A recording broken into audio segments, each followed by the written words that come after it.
We are under the lights here at Dell Diamond Stadium in Round Rock, Texas for day number 2 of the 2021 Rogue Invitational. The barbells are out on the field and the men are set to take on event number 5. It's what we have seen before back in 2019. Thanks for being with us, everybody. I'm Sean Woodland with Chase Ingram. The Mule is up next. Deadlifts and burpee pull-ups.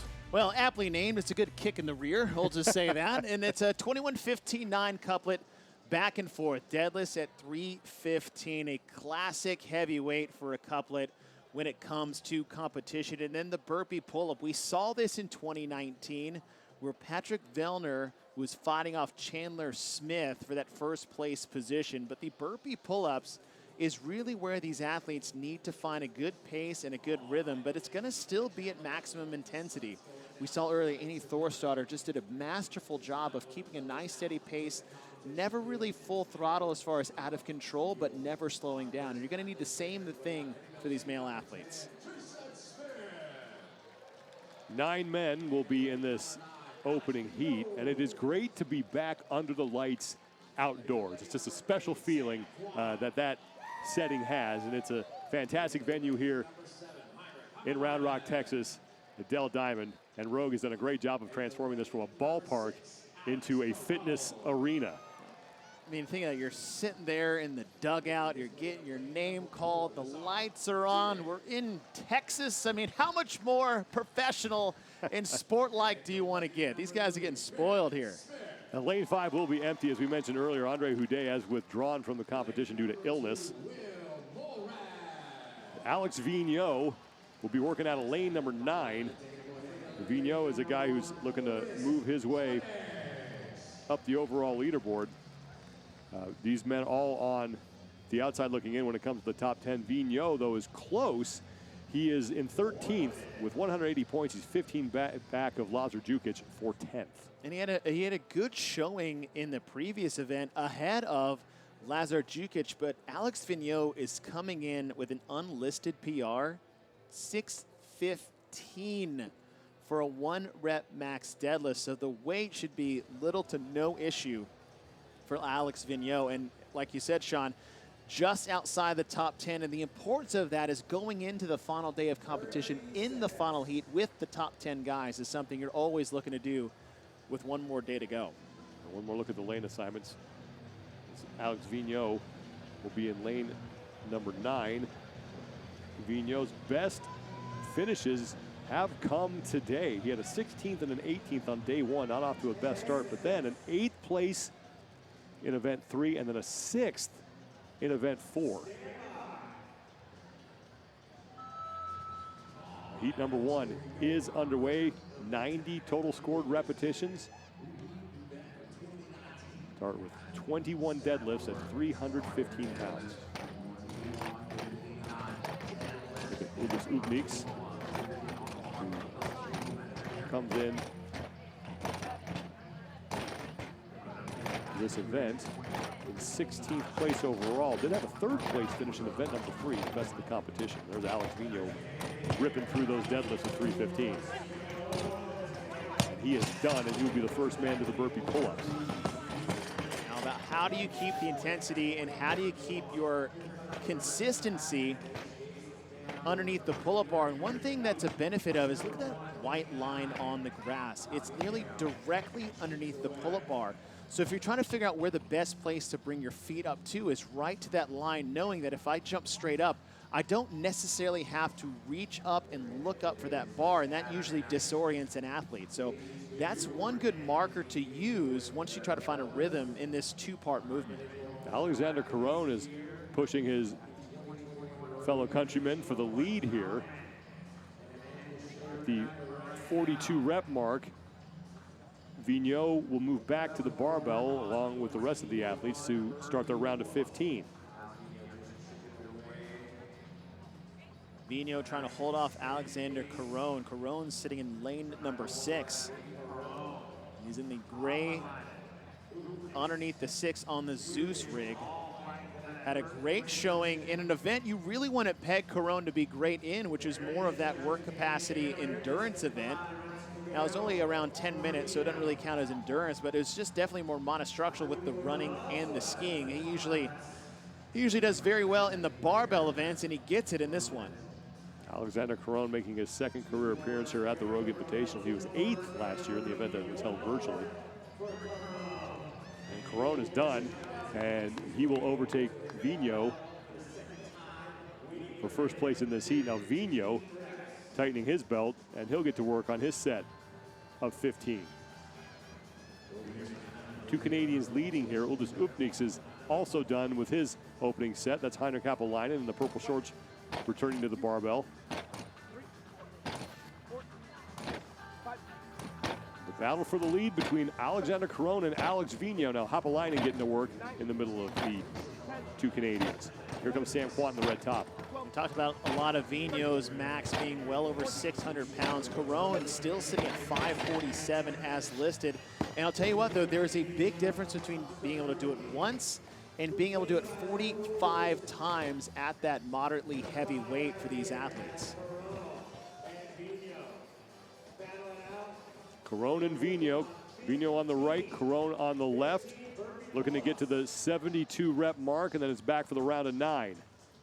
Now the difference between the two is Caron on the left. Look at him pop right off the ground as soon as his chest hits the grass. Steps back, pop on and up.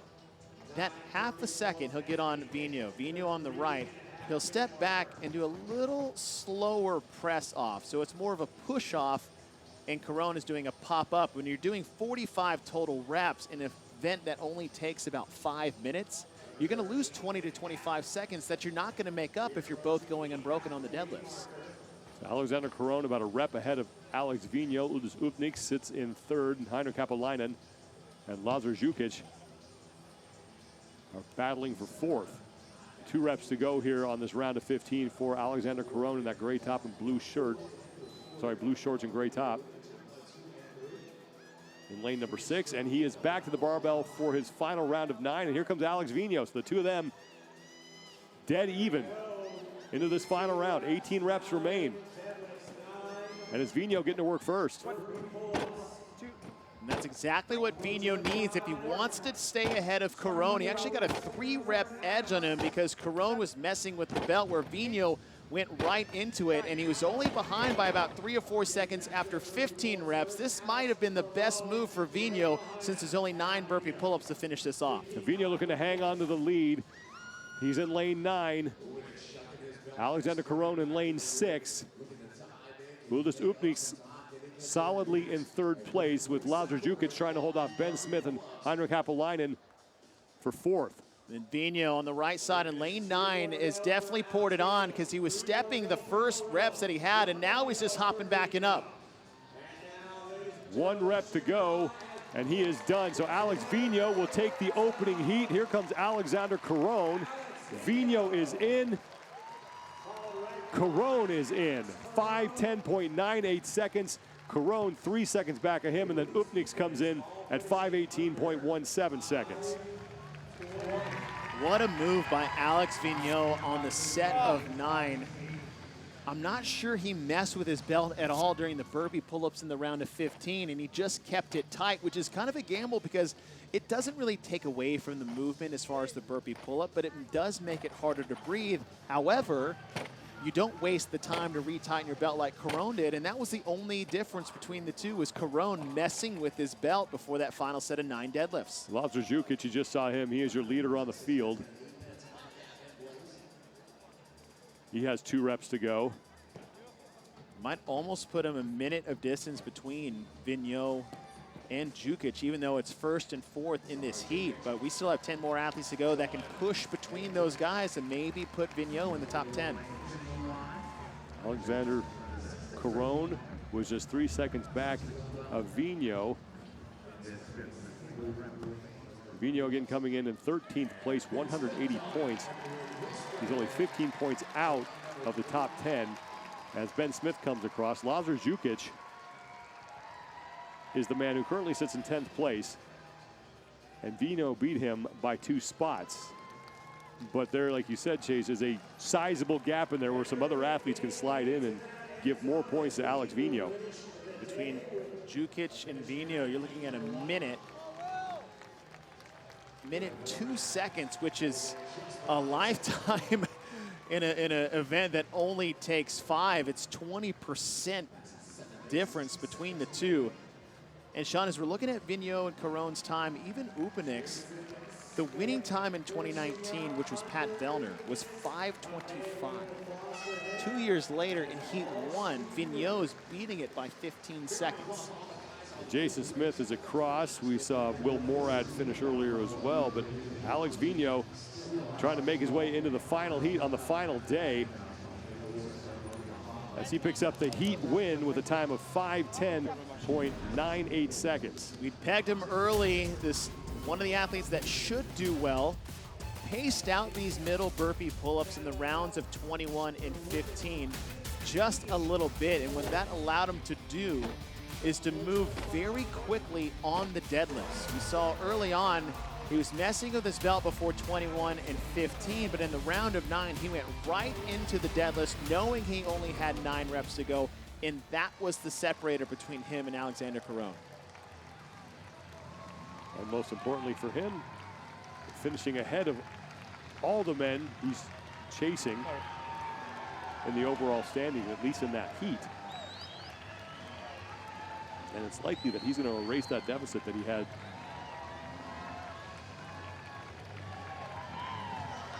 $15 points is what he had to make up between him and Lazar Jukic. Alex Vigneault had a great day 2. Mentioned this earlier, but a 16th and an 18th in events 1 and 2. But then day 2, nothing but top 10s, an 8th and then a 6th, and very likely that he winds up with another one to close out the second day of competition. Just 2 events remain here for the individuals at the 2021 Rogue Invitational. They know 1. They do not know the 7th and final event. That has yet to be revealed. Which is always exciting, having no idea what's coming up, especially for a finale here at the Rogue Invitational. And you know it's going to be something good, possibly devious, when you think about Rich Froning and Chris Spieler doing the programming. And as we've seen so far, there's been some very good balanced tests, fairly intense. Couplet to start the day, couplet to finish, but Sean, not all couplets are created equal. As we see the Mule with those heavy deadlifts and the burpee pull-ups to close things off in day number 2. Second and final heat is all that remains for the individual competition here on day 2. 10 men have yet to take the field here in event number 5. Let's take a look at the overall standings once again after 4 events. The top 4 men are pulling away from everybody else. 65 points separate Jeffrey Adler from Guy Majeros. Justin Medeiros by 40 now over Pat Vellner. Jason Hopper sits in 3rd place. Now Pat Velner, if anybody's a favorite for this, Pat Velner won this event in 2019 in the very first Rogue Invitational, as we have a first repeat event, which is the Mule, 21:15.9, deadlifts at 3:15, and burpee pull-ups. But what Velner is going to need, he doesn't need to make it all up here, Sean. As you said, including this event, we have 3 more events left here at the Rogue Invitational. What he needs to do is to start chipping away. The problem is that Justin Medeiros hasn't finished outside of 3rd in any of the first 4 events that we've had so far all weekend. But with some of the times we had in Heat 1, 5:10, 5:13, and 5:18, all faster than what he did in 2019, those may be some of the times that Velner needs, but he also has to have the win himself. So he's fully capable of doing it. However, there was no Justin Medeiros in 2019. The 2 of them once again will be working right next to each other. Medeiros in lane 5, Velner in lane 6. And Justin Medeiros does a really good job during events of always knowing where he needs to be with guys who are trying to chase him down. He did a great job back in Madison just staying close to Pat and doing damage control anytime he wasn't winning an event. That type of competitiveness, gamesmanship, and awareness of the field around you. It's reminiscent of the two of the greatest men we've had in the sport between Rich Froning and Matt Fraser.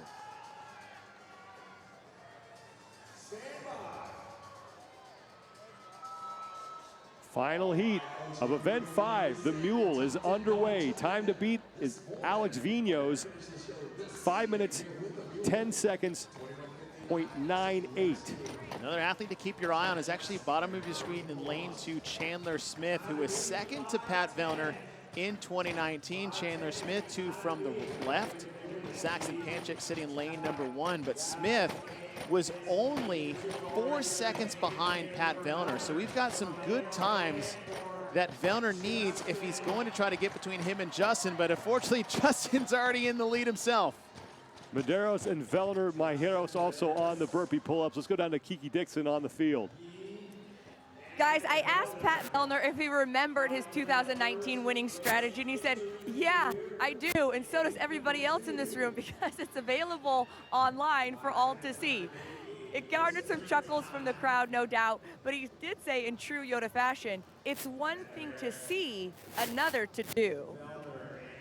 Pat Vellner is trying to track down Justin Medeiros. Medeiros in the lead along with Vellner, Chandler Smith in there as well, and Jeffrey Adler also on the lead pace. Guy Medeiros about a rep back. He's in the pink shorts, but pretty even through this first round of 21. The thing for Velner is he actually is moving on these burpee pull-ups just a hair faster than Justin Medeiros. Velner sitting up in lane number 7, lane number 5. 42 is the number they're looking for in that white box next to their names. Once they get to that, they'll move on to the round of 15.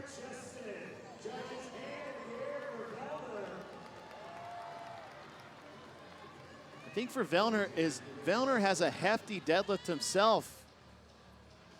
Saw one of the best deadlifts he's had is actually in competition during the CrossFit Total in 2018.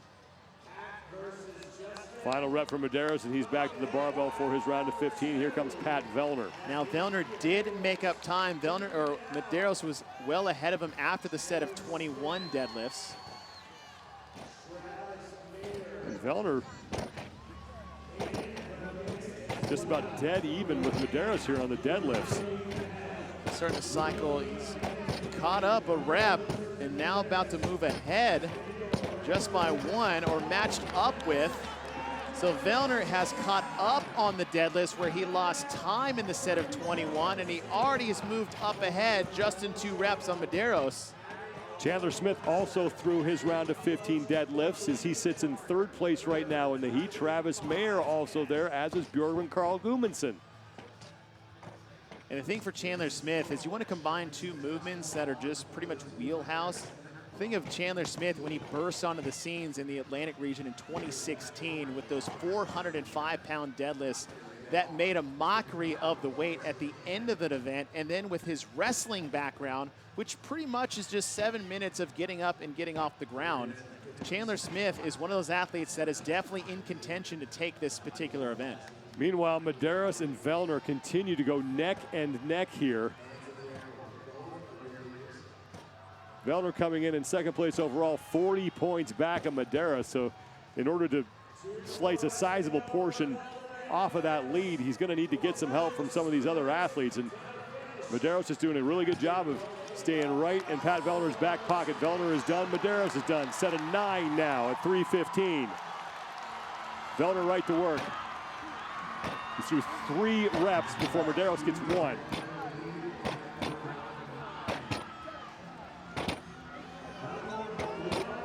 And that's it for Velner. He'll hustle back to the pull-up bar, trying to pick up points on Justin Medeiros. The time to beat belongs to Alex Vigneault, 5 minutes, 10.98 seconds. Chandler Smith fighting with Travis Mayer for 3rd right now. Velner staying 1 rep ahead, now 2 ahead of Medeiros. So he's got about a rep and a half lead on Justin. 90 reps, that's what he's got to get to, and then it's the sprint to the finish line, and Pat Velner has a bit of a lead here.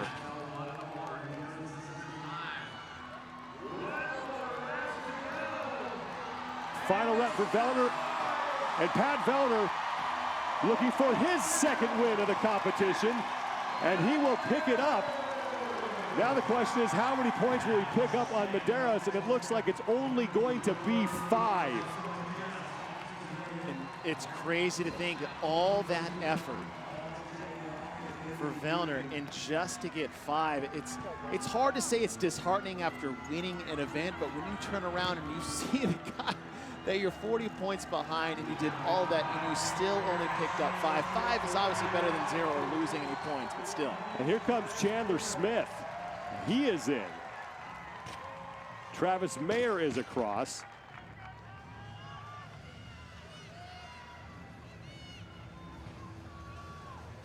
And another top 3 finish for Justin Medeiros. Now Bjorgvin Carl Gudmundsson, who is having a very Bjorgvin Carl Gudmundsson-like competition as Jeffrey Adler is in.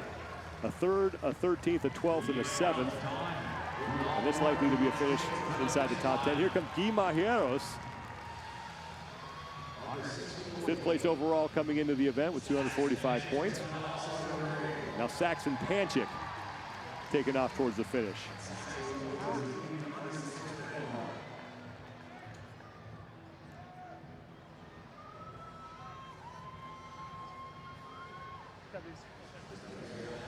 That's Cole Sager. He and Jason Hopper, the only 2 men who have yet to finish. The Jeff Adler, who came in 4th place, is already across the finish line. He's trying to erase a 10-point deficit on Jason Hopper for 3rd. And Hopper looking to beat Sager, 2 former collegiate football players, and Hopper smartly sliding into the finish. That may have saved him 5 points. We'll have to wait for the official results, but that's a smart move by Jason Hopper. It's not often you run down Cole Sager on a sprint to the finish, but Hopper with that baseball slide. And a Clemson Tiger going up against a Washington Husky right there, an SEC versus Pac-10 battle. Now Pac-12. Justin Medeiros does not win the event, but he stays right in Pat Vellner's back pocket. He's only going to surrender 5 points to Velner. Medeiros will still be your overall leader now by what looks like 35 points over Pat Velner. Jason Hopper, because of that finish, may drop out of 3rd, and Jeffrey Adler may find himself in a podium position with 2 events remaining on the final day. There you go, Cam. One more look at the race that was between Justin Medeiros and Pat Velner. And it was Medeiros early, but not by much. But Velner leaning on his experience with this event underneath the lights in full competition mode. Matched back up after the round of 15. Moved ahead, as you saw in the round of 9. And just able to continue that intensity and that cycle rate on the burpee pull-ups to get ahead of Justin Medeiros. And as we said before, yes, it was only 5 points, but it's better than none. And it's better than losing more. Inching his way one more step closer moving into the final day. 2nd event win for Pat Velner, and he is with Kiki Dixon. Pat, there was a lot of talk about your 2019 strategy. You had the win. Can you do it again? Do you feel slightly vindicated coming in and closing it out again? Definitely. I think it's one thing to know how to do it, and it's another thing to do it. So I gave the guys the tapes and 2 years to study, and they still couldn't figure it out. And what's this experience like? We've got the bright lights, the crowd, an amazing event. What's it like to compete at the Rogue Invitational? It's been great so far. I mean, I think even having the strongman stuff, all the things in the vendor village, it's just been a pretty exciting and electric atmosphere for the entire week so far. The lights and the diamond, spectacular. So I'm pumped. I'm excited to see what tomorrow brings and ready for a tight, fun race. We know all of the events except for one, right? If you could see anything pop up in the event 7, what would you want it to be? Well, they handed us a heavy double under rope at check-in, so I think we're all expecting to have to use that. And if I had to guess, I'd say we had either a dumbbell or a barbell snatch paired with that as well. I think we haven't seen much overhead, so that would make sense to me programming-wise. I think I'd love to see a heavy dumbbell squat snatch or something with the heavy rope. All right, we're rooting for you. Thanks. Thanks so much. Take care. 2nd event win for Pat Velner, and once again, he finds himself trying to chase down Justin Medeiros. He's 35 points back unofficially. and they'll try to make that up over the final 2 events on Sunday.